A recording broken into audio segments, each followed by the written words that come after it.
Community is everything. We're proud to support ours. Through partnerships with fellow community leaders and organizations, we're helping our neighbors access essential resources and services so we can all thrive. Learn more at bofA.com/community. Where are you from, Ashok? That question about home was difficult and sometimes painful for this refugee child of war to answer.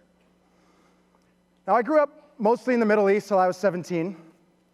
Shout out to all my Habibis in the room. They will tell you that outside the Middle East, it's right here that you get the best shawarma. In 1990, the Gulf War displaced my family from Kuwait, and suddenly we were refugees. We eventually made our way back to my grandparents' home in India. And that's where my grandfather taught me about dignity of labor, American industry, and Detroit Motor City, as he introduced me to his Detroit-born cars. At 17, I moved by myself from Muscat, Oman, to Hamilton, Ontario, a city with similar grit and resilience to Detroit. It's where I learned to be a forklift driver on the manufacturing line and went on to write software for a General Motors and Suzuki plant. Soon enough, though, I set my sights on the lights of the big city of Toronto. I wanted to move there, and I dreamed of living that Great Gatsby lifestyle. I didn't read the whole book, apparently. You'll see why. Sooner than later, though, I found myself living in a beautiful waterfront condo downtown Toronto, one that, despite having a career in engineering, I probably could never afford to buy.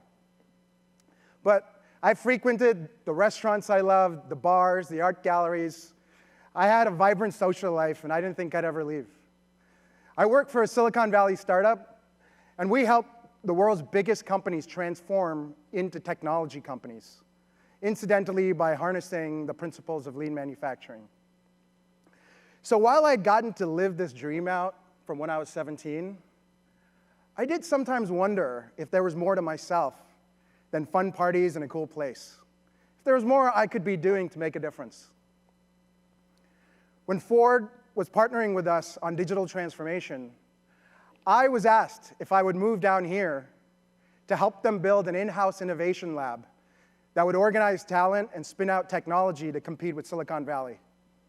Now, mind you, this company had offices also in Manhattan and Tokyo and London, so it took me a little bit of consideration to say yes to Detroit. So I busted out a spreadsheet, like I often do, to make decisions, and I figured I'll commit to 6 months. I'll come down here, and I'll help Ford build that team at Ford Labs. When I went back to Toronto, I'd get promoted. The company was going to go public soon, and I'd get to continue living that dream life. That's when Detroit started Detroiting for me. I fell in love with the architecture here, and I was so humbled and inspired by the deep history of industry, of arts, of civil rights, and how it's changed the world. I felt this inexplicable energy that you cannot put in a spreadsheet, but I had read about Berlin and Brooklyn. I met people who were carving their own paths while building a community and making a difference. I met restaurateurs who moved back from working in New York and LA to owning their own restaurants here. I met the core of the Detroit startup community, folks like Bamboo Detroit and the venture catalysts, who are the core of Detroit Startup Week. Being a startup guy, I was curious, so I came out. I agreed to volunteer. I loved it so much that I agreed to also be a mentor to local startup incubators. I saw a difference in myself as I was doing things to try making a difference in this community. Mark Twain said, "The two most important days of your life are the one that you're born and the one you find out why." And it was here that I found my why. It was here that I felt encouraged to dream new dreams than the 17-year-old. So instead of going back to Toronto, I deleted the spreadsheet. I decided to stay here It was here that I got to start my own business, integral, to help ambitious companies transform into technology-enabled leaders of transformation. This is a picture of us on Martin Luther King Jr. Day last year at the Boys and Girls Club.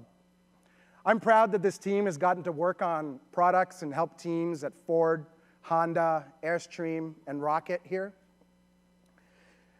We should also all be encouraged that there are folks from Chicago, Boston, New York, the Bay Area, and even Peru that moved here to join our mission. It was here that we felt compelled to help bridge that race and gender gap amongst Detroit's technologists, and we started Integrate Detroit. I'm proud that some of our graduates include our best engineers and others that have gone on to live fulfilling and lucrative careers in technology. It's here that I quit smoking cigarettes. It's here that I stopped drinking alcohol. It's here that I learned more about mental health and was inspired and encouraged to try doing therapy. It's here that I got to actually own a home with a rich and beautiful history. And I get to collaborate with local artists like Mike Hahn and to be part of the restaurant community on projects like Shelby and Linya coming soon to Brush Park. It's here that I continue to get to exercise my why. And we're launching a podcast next month to help technologists by deconstructing what leads to building the best teams that build the best products. It's here that I got to finally define what home means.